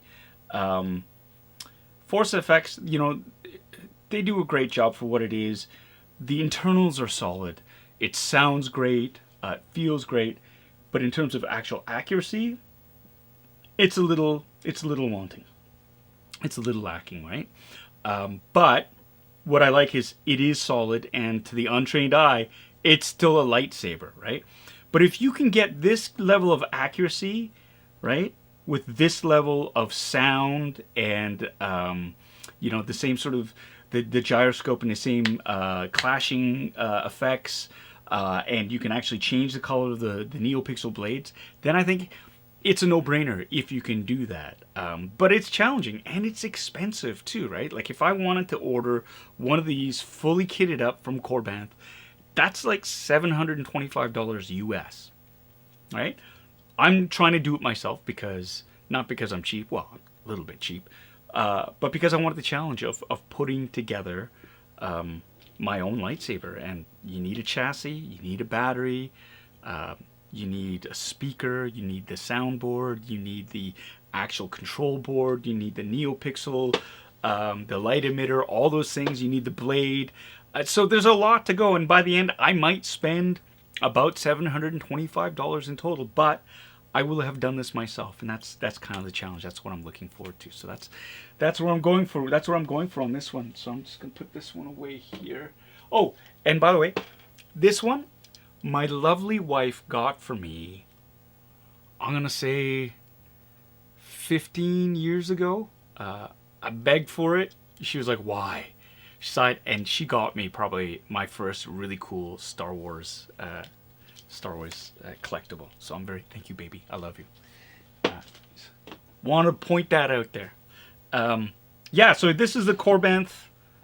This is the KORBANTH, or this 89SABERS Graflex Obi-Wan Kenobi version 2. The version 1 apparently was very frustrating in terms of the internals. Getting a soundboard to sort of, the chassis and the soundboard to fit in there. You know, here's another cool thing too.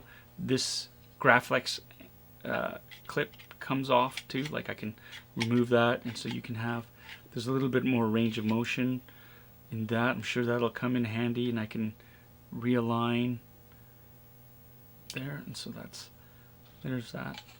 But yeah, so I'm on the hunt now for a chassis that's going to fit in there. A lot of the boards, the good boards, they're all sold out. Soundboards, same thing. But I want to do a deep dive into which ones are best.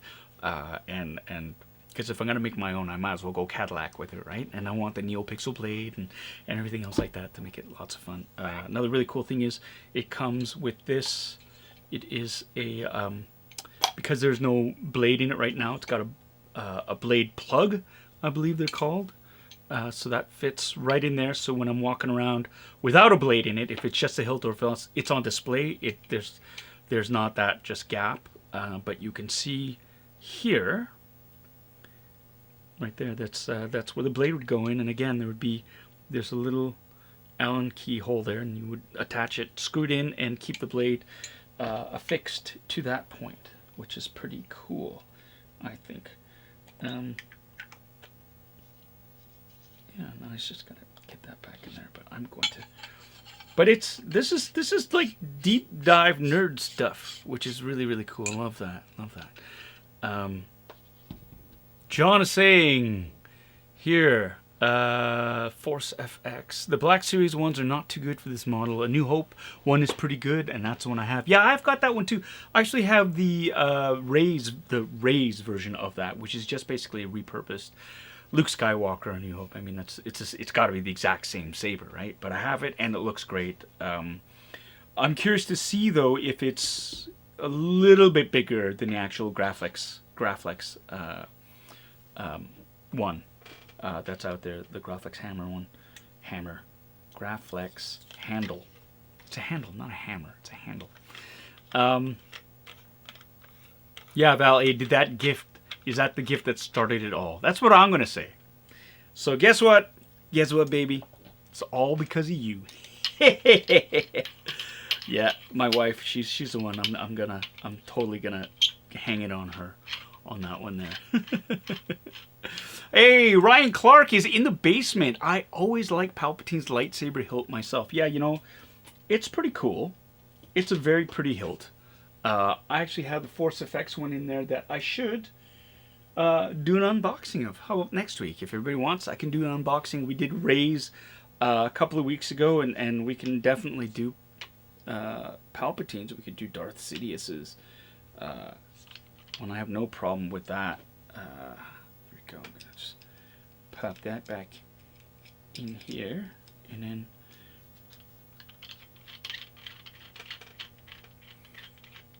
See, Bad Wolf Media saying, since lightsabers are the topic of discussion, I just saw that the Episode 4, Episode 7 Anakin/Luke/Rey saber is being discontinued by Disney at Galaxy's Edge. They've been doing a lot of that, and I think the reason for that is because they're introducing the new sabers that actually will roll up and roll down with it. Now, they're going to need all the different variations of that saber, so keep your eyes open. They're going to become collectibles, but don't rush out to snap one up, because they're probably going to have cooler ones that are going to be available within the next year or so. So unless you see it at a super duper cheap price, I'd pump the brakes on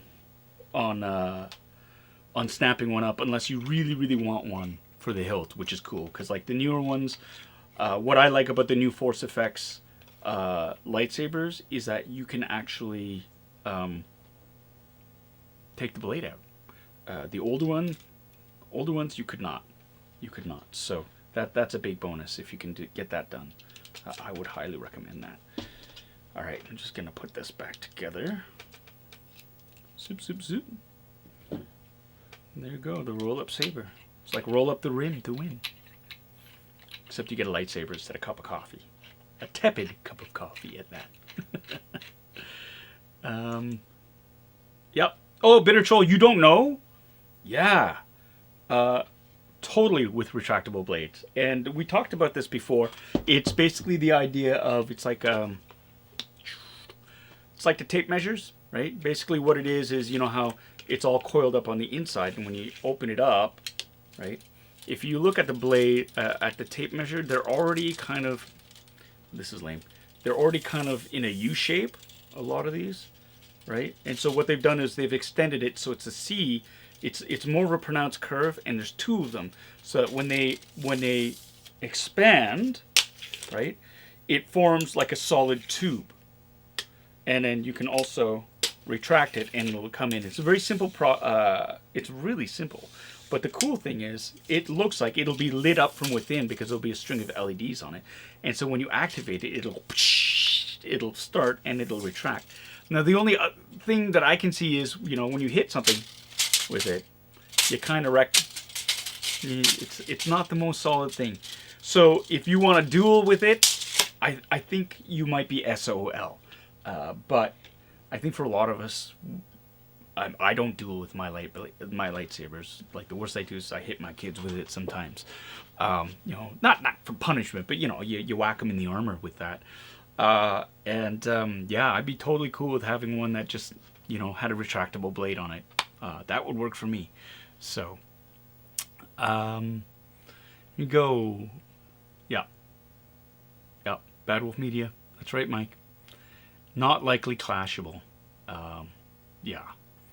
And yeah, Ryan, it will extend on its. I mean, you'll be able to activate it and deactivate it in that way. So, there's that. Okay, I've got this and this. I love the difference between the two. You can see. Let's get back on this. The influence, Luke's influence, Obi-Wan's influence on Luke, right? It's just so similar in terms of the makeup of it. I mean, this handle is different. He's got the grenade handle, but you could see that Luke still held the teachings of Obi-Wan very much to heart. That he would, his first lightsaber that he constructed would be similar to that crazy old hermit who lived out in the Dune Sea, whose secret mission was to actually watch him. Those little touchstones I love about the Star Wars universe, the fact that they're kind of connected in that way. Let's see what's going on here. Ray saying, the way you said casually that you hit your kids with a shut up, Ray. Shut up. No, it's like when I hit them with armor, when they have their Star Wars armor on. I hit them with the lightsaber. If I'm going to hit them with something, it'll be with a lightsaber. Won't be with like a baseball bat or something. Okay, gonna put this away. Okay, Val A is asking, is there a timeline when these things are going to be out? I would think fairly soon-ish. My guess would be just in time for Celebration. Next May 4th, May the 4th. Be with us all. That would be my guess because, of course, Star Wars Day, and Celebration, where you get all the Star Wars nerds and geeks together all in one spot. Yeah, totally. It'll be Armageddon. Armageddon for Star Wars fans. And there are going to be a ton of people just clamoring for it. So that's going to be a hot ticket item. Hot ticket item. But I would generally, honestly, I would wait for the second generation of those blades to come out, because they always learn more from what's going on after the first wave comes out. And you get improvements, just like with the Force Effects. Well, Master Replicas, they lost the license. Force Effects, but the introduction of a removable blade was a game changer. I think that was something that the cosplay community really appreciated, was the ability to just have the hilt for display or for cosplay right there. Oh, they're supposed to come out in 2022 with the opening of Galactic Star Cruiser Hotel at Disney World. Well then, there you go. Tommy with the big brain. Okay, it is 8:30. Wow, we just flew through these today. Thank you for everybody who's still here on this channel. Let's have a vote. Let's have a vote. Okay, so we have... people want me to unbox the Emperor Palpatine's lightsaber, or should we unbox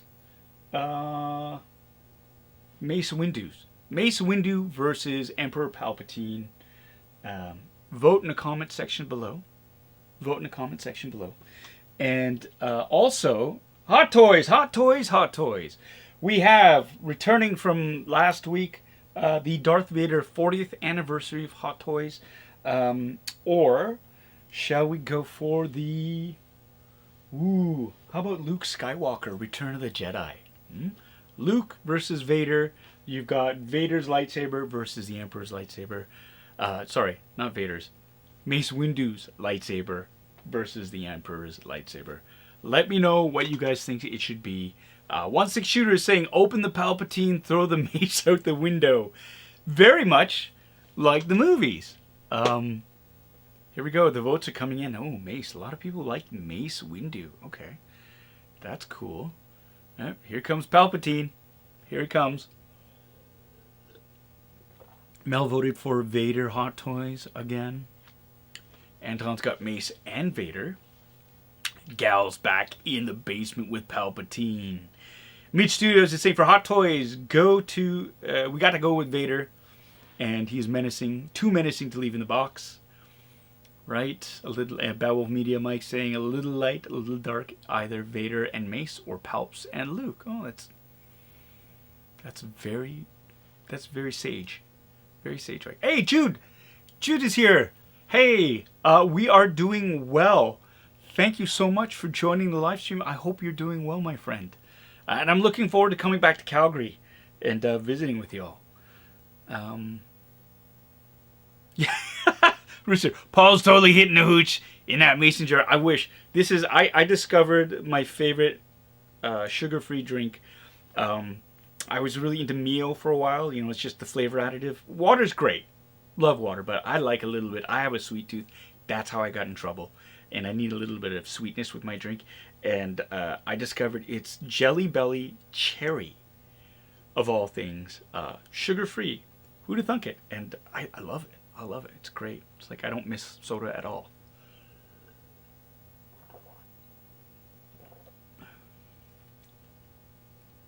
Needs vodka. Yeah. Hey, Demuro B. Hello, been watching Kim's Convenience. Glad to be here. Well, thank you so much for watching Kim's. Hope you're enjoying it, and thanks for joining us here in the basement on Funboxing Sundays. All right. Oh, no. Ray's got to go. Right on, and I got a super chat from Val. Val is saying, Vader. All right, Val, thank you so much for the super chat. I think if you super chat and vote, that should be like 2 votes. I'm just going to arbitrarily say that. Thank you so much, Val, for that. Thank you for that generous donation of $5. And again, all the proceeds from the super chats go right back into the channel to build up content and to get these wonderfully geeky things to unbox for all of y'all. And of course, we're going to be, I mentioned this earlier before, we're going to be introducing a tiered membership, 2 levels, lots of really great extra features, exclusive live streams, badges, emojis, special giveaways, and of course, early access to videos and exclusive members only videos. And I've got a couple of really fun challenges that I hope to survive. That I'll be sharing with all the members of the channel on Bitter Asian Dude Inc. And again, just keep your eyes and ears open for it. An announcement will be coming soon once all the details are sorted out, and I'm very, very excited about that. So, here we go. Bitter Troll's asking, do I collect any Fallout stuff? Funny you should ask. I actually did have some Fallout stuff. More recently, I traded my T-51 power armor helmet to my friend Daniel for a really cool limited edition, no such thing, limited edition 3-pack of ARC Troopers, like a 3.75 inch ARC Troopers. I think it was 5s, Jesse, and Echo. And yeah, so it was just straight up trade. I thought it was a great deal. And yeah, so I had some, although apparently at EB Games, they've got the plasma laser rifle on sale for like $80. So I'm seriously like looking at that going, maybe I should drop some coin on that and bring that into the geeky basement. And Daniel, who might or might not be wearing it right now. It does come with a voice, a light and voice changer. Does it have a voice changer, Daniel? I can't remember. Did have a light, and I'm pretty sure it did have a voice changer, but you let me know. And I'm glad you're enjoying it, because that's the one thing that brought me joy, is the fact that it was going to somebody who was going to love it. And that's a great thing about collectibles as well. If you're going to trade stuff out, make sure it goes to a good home. Hip Optimus is saying, what's the artwork behind you on the wall? Oh, this. Yeah, that's from Mark Stegbauer. That is, he sent me a sketch of Sergeant Rock, who is one of my favorite comic book characters from when I was a kid. When I was a kid, I used to read G.I. Combat and Sergeant Rock more religiously than Spider-Man or Batman or X-Men or any of those dudes. I don't know, there was something about, I was like little Joe Warmonger when I was a kid. I loved watching war movies. I think that came from my mom. My mom loved watching war, like Dirty Dozen, Force 10 from Navarone, The Guns of the Navarone, and D-Day, Battle of the Bulge, all those movies. And I guess that kind of rubbed off on me. And so when I was a kid, I used to love drawing pictures of airplanes and tanks and stuff like that. And Sergeant Rock was one of my favorite cartoon characters, so I would read him. And so Mark reached out. He saw I tweeted about it, and he very generously did a sketch of Sergeant Rock for me, and sent it to me. So it's up there on the wall. 16 Shooter's asking, do I have the Macquarie Vader helmet from EFX? No, I don't. That's a tough one to get to. And I love Macquarie's style, but I don't know if that aesthetic would fit, because I have the ANOVOS ESB Vader helmet. I've got the Black Series one back there. The Macquarie style is, and this might be sacrilege, like I like it, but I don't know if I like it enough to collect it. Like I like the artwork for it, the concept art I love, but the actualization of it doesn't, I don't know if it does anything for me. But that's just me. That's just me. So I gotta stay in my lanes. And sometimes some of the Macquarie stuff is really cool, but I can't collect all that stuff otherwise. Well, let's put it straight, my wife would kill me. So, love you, babe. Here we go. Colin is saying, will that be on... Oh, wait. Wayne Pittinger, hey, welcome. Asking, will that be on Patreon? I don't know what you were referring to. Follow up on that, and I can answer that question. I don't have a Patreon, or I don't know. It just... I think baby steps, step at a time. I didn't think the YouTube channel was even going to get to the point where I could monetize it, and it's weird monetizing something. The only thing I'm really happy about is the fact that I can actually use the funds to pump back into the channel. So that for me is the biggest boon. And I got, what's this? Colin Hall is saying, thanks for distracting everyone. I just won your silver variant Carson tape on eBay. You got that? Oh, that's right. It was coming up. It was like number 8 of 25 or something. That was a silver one. Congrats, congrats, congrats. You still lost out on the gold one though, Colin. Or did you? Did you get the gold one? Let me know. Daniel saying, yes, his T-51 helmet does have a voice changer and it scared his kids with it. That's awesome. I love that. Oh, Lamb of God 21. You want to see my new Chainsaw Fallout mask?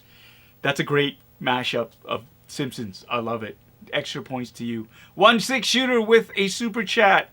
$4.99. It's beautiful. Here's something towards it. Thank you so much. Thank you for the generous donation. Okay. I'll have to look for it. I'll have to look for the EFX Macquarie Darth Vader helmet.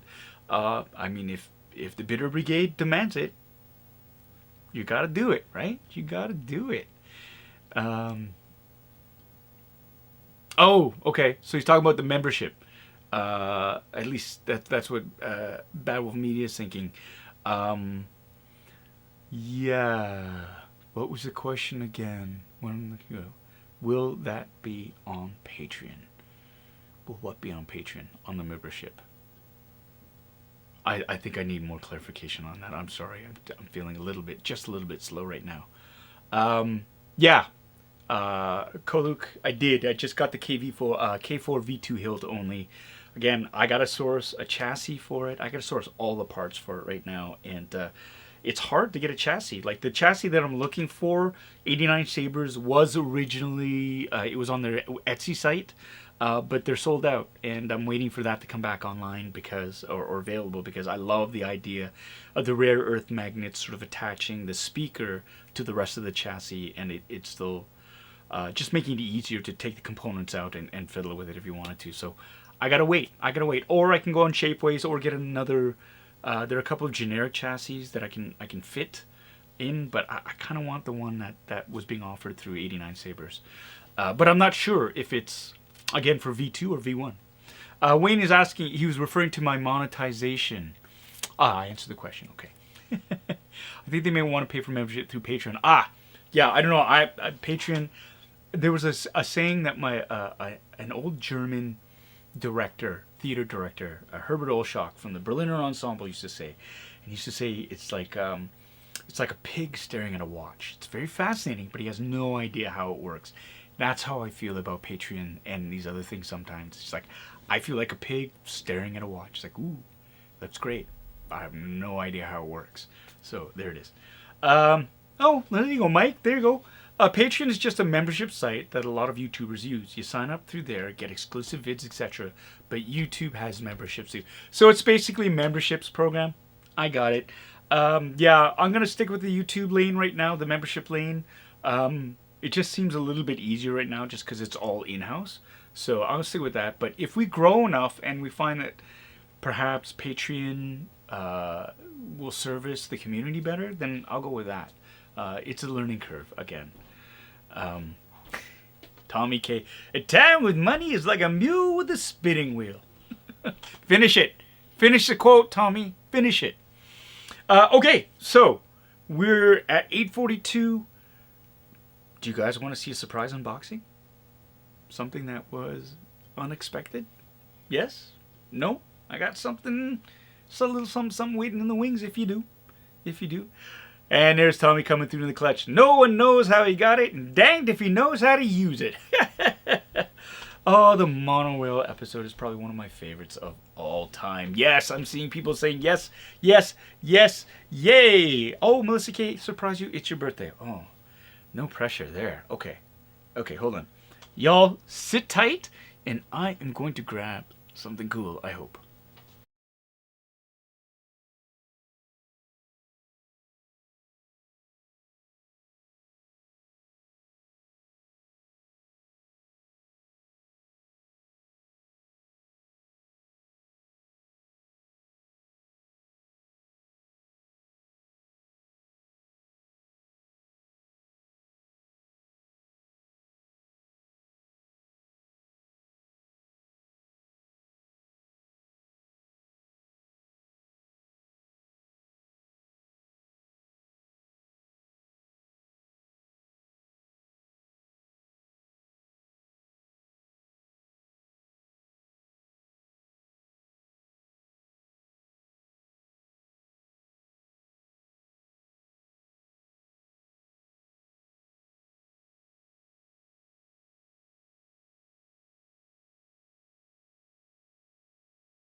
Okay, wait.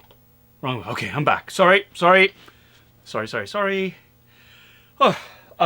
it was big, so I couldn't get, and I had trouble getting it. So, it's so big, and again, I'm going to have to. You're gonna have to bear with me on this. I mean, what do we have here? Batman's a scientist. Batman's a scientist. No, it's a scientist. Batman's a scientist. What? One of my favorite, still quoted things. Okay, this is honestly, I gotta remove it from its shipper box, and it's just so big. Oh God! There we go. I guess I could have prepped it, but this was a surprise. Surprise unveiling. Surprise unveiling. And this is where, like, having extra space in a studio would be nice. And that's my dream one day, to get there. To transfer the contents of my geeky basement to my geeky studio. But I mean, this is so big. This is so... Maybe I could do it like this. Maybe, yeah. It's awesome. Yeah, it's Star Wars related. Is that the child? No, it's not the child. It is. Oh my God. Can I say? I gotta zoom out. It's, the box is so big. It's this. It is an ANOVOS AT-AT driver helmet. It's so big. I mean, that's the thing. It is so big. It takes, I mean, it's a gigantic thing. It's an AT-AT driver. This is... again, this for me is, this is one of my grails. This is one of my grails. I came to the ANOVOS game really, really late. These were already sold out completely. I have not seen one of these in the wild ever. So when I saw it up for auction from the same seller who is selling the Mandalorian helmet, I jumped. And remember, I was talking about how this is the way ANOVOS in its heyday used to package things. Comes in a big brown shipper box, and these display boxes, which is, they're gorgeous. I mean, it's got the full Cadillac treatment of it. It's got like the styrofoam molded bed, the top part. It's bagged. It's completely safe. It's got, you know, the The disclaimers here, it is an officially licensed costume replica. The Empire's combat drivers are trained to handle everything in the Imperial ground arsenal, but AT-AT drivers see themselves as elite, controlling their massive 4-footed assault vehicles in combat against rebel targets. And the following details are matched to the Star Wars original trilogy screen-used helmets provided by the Skywalker Archives. Right, so this finished helmet is assembled and it's ready to wear. The asymmetry from the original helmet has been duplicated using 3D scans. It's made from durable vacuum-formed UV-protected ABS plastic and painted to match the color of the screen-used asset. The helmet size adjustment feature ensures a comfortable and secure fit. We'll get to that. Lenses are tinted gray and the costume can be purchased separately. So they actually for a while had elements of the AT-AT driver's costume for sale. Talking about the gray jumpsuit. I don't know if they offered the chest boxes or the gloves and whatnot, but the helmet obviously is one of the first places to go. There are dings in the box, yes, but you know what? I don't care about that because this is something that you can't find. And so when this popped up, I went. So you can see here from here, it actually, they spent money on this. They made it feel like an event. The Mandalorian helmet felt like I was buying a knockoff, to be honest, because it was just so cheaply packaged. Now, missing from here, and I'm hoping it might be on the bottom, was, there was an insert for the Hot Toys. There's usually a placard here, and it's got a picture of the helmet on there, but it's not here. But you know what? The actual helmet itself is a huge win for me. So I'm just going to take this out right now.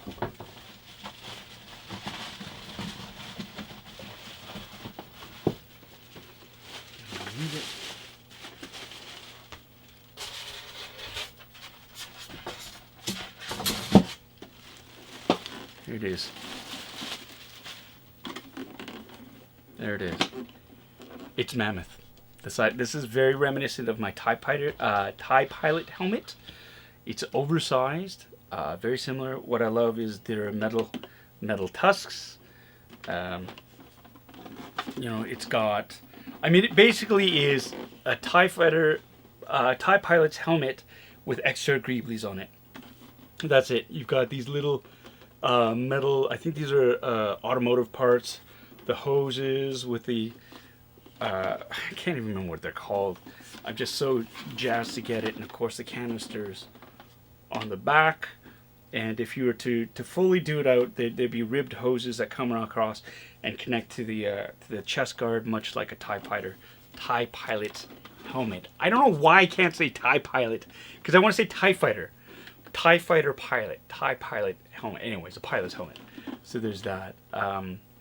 So yeah, it's gigantic. It is gigantic.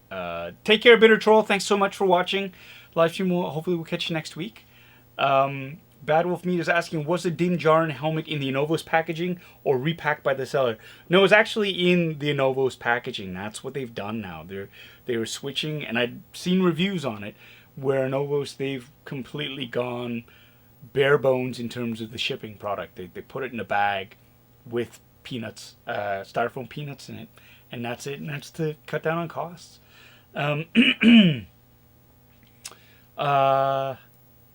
Yeah, that's what they were. They just redecoed some of the episode 4 TIE Fighter helmets.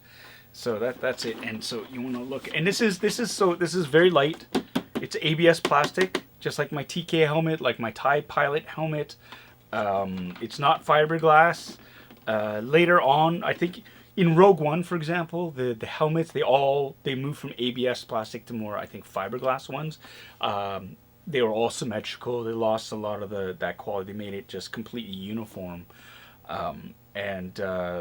Just basically because it was the Rogue One stuff and onwards, that was for digital age. These are, meant for, to withhold to really stand up to the test of somebody pausing it on HD and looking at every detail. So that's why Like for example, the Stormtrooper helmets, they were completely redone, and instead of lines being painted on, they were actually indentations, and it was for a high def world.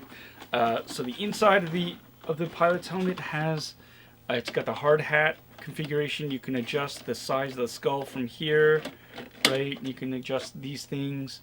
It's very spacious, and let's see, should I put this on? You want me to see? You want to see me put this on? Of course you do.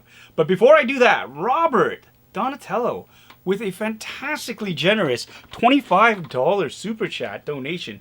That's a sweet helmet. We are in some serious Kim's Convenience withdrawal out here. Love these episodes and the community that you've created here. Do you still have any of your Kenner etc. toys from the 1980s? Wow. Thank you so much, Robert, for the generous donation. It's very much appreciated. And I have a bit of a heartbreaking story to tell you. So I had a whole mess of Kenner action figures, Star Wars. Those were the toys that I wanted so desperately and got. I don't know if Canadians will remember this of a certain age. There was a company called Consumers Distributing. And one of my favorite times of year was when the Consumers Distributing catalog came out. And I would flip right to the back and they would have all their toys. Every single toy that they had in stock. And you could tell which toys I wanted because the pages were dog-eared and the catalog would open to that. And it was always Lego, Space Lego, or Star Wars. Those are the toys that I craved, that I desired, that I really, really wanted. And my parents, immigrant parents, who worked their fingers to the bones, who never ever let on how hard they had to work to get me these things, often rewarded me with these Star Wars toys. And I played the shit out of them, and I loved them. And I had the Millennium Falcon, I had a Star Destroyer, like the play set, the Darth Vader like carrying case for the action figures, Stormtroopers, Han Solo. I had him in the Hoth version. I had the AT-AT drivers. Those are my favorite toys, and I held on to them all through high school. And I was living in Calgary, and yeah, I was going to U of T. I was going to Toronto to be away from home, and my parents gave away my Star Wars toys to friends of ours. They had they had two sons. The younger son was still in elementary school, and so they gave him all my Star Wars toys. And yeah, so I don't have those anymore. But it's cool because they actually did go to somebody who played with them, I hope. And costs aside, I mean, it's one of those things where I played the shit out of my toys, so they probably weren't worth very much because the paint was chipped off. The Boba Fett, I remember I tried to pull the rocket thing out, and so I lost some of the capes and stuff. I still had the blasters, but yeah, so all that stuff's gone. Yeah, there you go, Midge Studios. You know my pain. Yeah, Thomas D. Consumers Distributing Catalog was a Bible to all the kids. That's right. Yeah, a lot of people remembering that. They're remembering the Consumers Distributing. Yeah, Steve, bubble lenses, man, they're so hard to look at. That's why I switched my pilot one. I had to put flat lenses in. I have the bubble lenses. They're more accurate, but I can't see crap through them. So I just got the flat lensed one. Safety first, right? Joe, you remember the Consumer Distributing Catalog. Yep. Yes, Ryan, you are of a certain age. Free agent figures. For you, that was the Sears catalog. Is that what it was, right? Mel Day, that, and Eaton's Christmas Wish book. Very cool. Pop Crop, just binged Kim's Convenience and heartbroken to figure out no season 6. And as a child of immigrants, it was great watching. Thank you so much for the kind words. Thank you. Oh, Robert, good. You still have some of your old Kenner, Hasbro, Lego toys from back then. Most are battle damage, though. So much of my allowance went there. Yeah, absolutely. John, you sold yours in college. Well, at least you got something from them. That's awesome. I think that's cool. Gene is saying you sold your collection of original toys to a friend in order to make room for my instant family, but my friend is a collector who's still taking good care of them. I will see them again. someday. Yeah, absolutely. Yeah. I mean, that's the thing. Yeah, I brought my toys into the bathtub too, right? Like underwater. I played with them in the snow. You know, it was just, that was it. Tommy K, my parents were too frugal to get me Star Wars toys unless they were really marked down. So you had plenty of Lobots. Yes. Lobot. I had him too. I think my parents, they're like, yeah, you throw in a Lobot. I think Lobot was just kind of like the peg warmer of the 80s, and they just sort of went right on. So, all right, people wanted to see me put this thing on. I'm going to put it on. Here we go.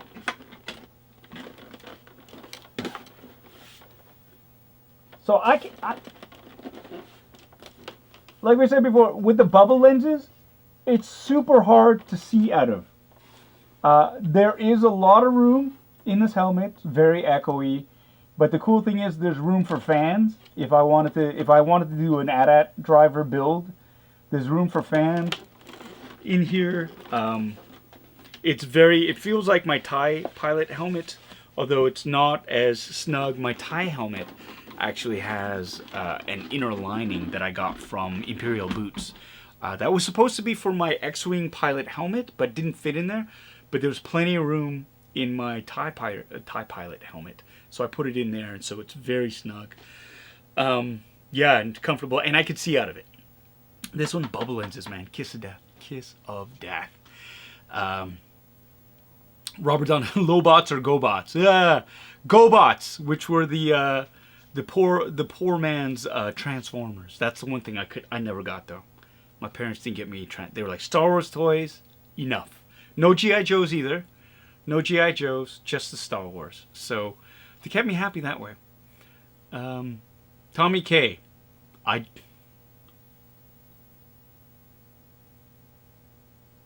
not going to read it. You can all read it. And all I'm going to say is, shut up, Tommy. That's going to be a sticker, by the way. For members, we're going to make that available. The emojis, shut up, Tommy, will be available for everyone, so we can all tell Tommy to shut up. Battle With Me is asking, is that screen accurate size? I don't remember them being that big. That's like a cartoonish. No, this is. And the TIE helmets are this size too. They are. Watch ESB again, and you'll see how big they are compared to the shoulders. I mean, they have big shoulder bells as well, and the armor, but that's the size of the AT-AT driver's helmet. I just like the scheme of it, like the color, the extra greeblies. I like it. I like it a lot. I like it a lot. Lobot was a lackey to Lando in Star Wars. That's right. That's right. That's right.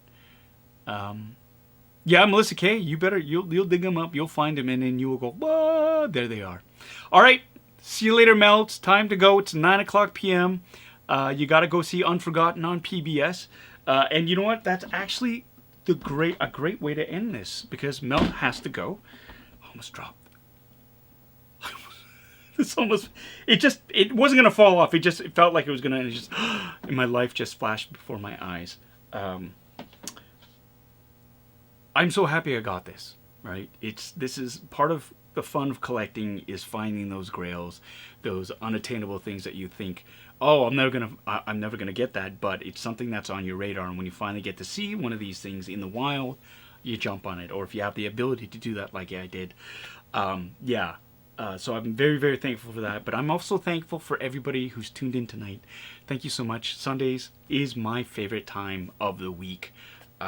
Yes, Kevin, you're not even watching this, but even more than unboxing, even more than the Bad Batch case of the Mondays, although technically Monday is when the week starts. So that's the Bad Batch case of the Mondays is my favorite way to kick off a week.